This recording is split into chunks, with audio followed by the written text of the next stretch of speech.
જય માતાજી બધાને। જો આપણે આજે બનાવી છે સાબુદાણાની ખીચડી।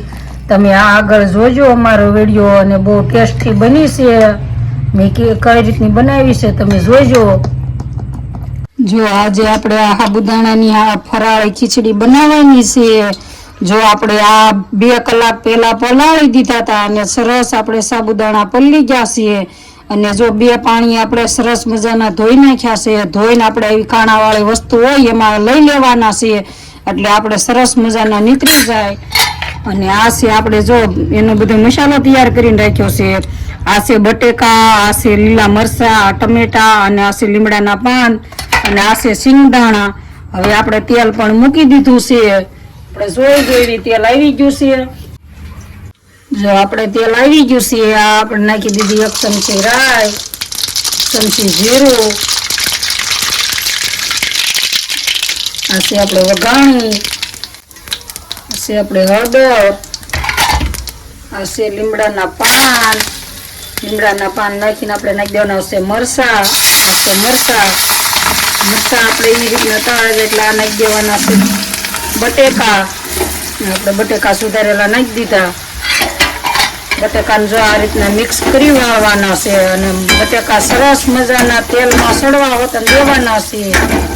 આ રીતની ખીચડી બનાવો એટલે બહુ મસ્તીની બને। આપણે બનાવવાની છે આજે ફરાળી ખીચડી સાબુદાણાની। અને આપણે તેલમાં સિંગદાણા પણ હોતા નાખી દેવાના છે। સિંગદાણા આપણે સરસ મજાના થોડા ધોઈ લીધા હતા અને આપણે સિંગદાણા પણ નાખી દીધા છે।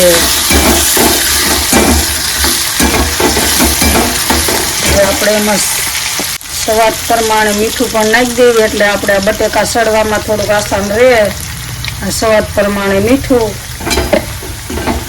જો આ રીતના સડવા દેવાના છે। આમ ક્યારેક આ રીતના હલાવવાના એટલે આપણે બટેકા સોટે નહીં। જો આપણે બટેકા સરસ મજાના સડી ગયા છે। હવે આપણે એમાં નાખી દેવાના છે ટમેટા એટલે ટમેટા પણ પતન સડી જાય। ટમેટા સડે ત્યાં લગનમાં લાઈક કરજો, શેર કરજો, નવા હોય તો સબસ્ક્રાઈબ કરજો। આપણે ટમેટા આ રીતના મિક્સ કરી દેવાના છે।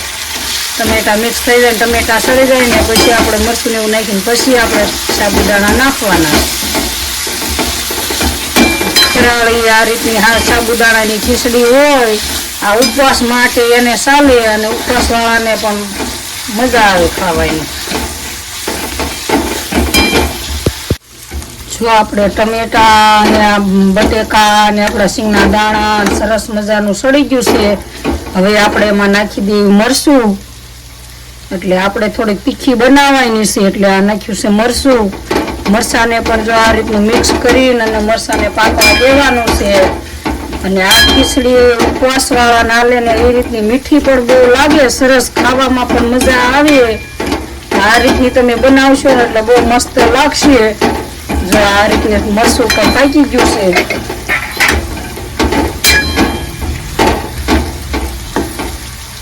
જો હવે આપણે સાબુદાણામાં મિક્સ કરી દેવાના છે। જો આ રીતના મિક્સ કરી દેવાના છે। આમાં પાણી એવું કાંઈ નાખવાનું છે નહીં।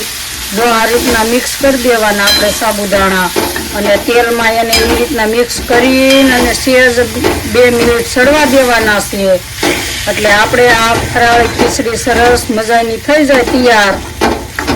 જો આ સાબુદાણાની ખીચડી અને કેવી સરસ બની છે।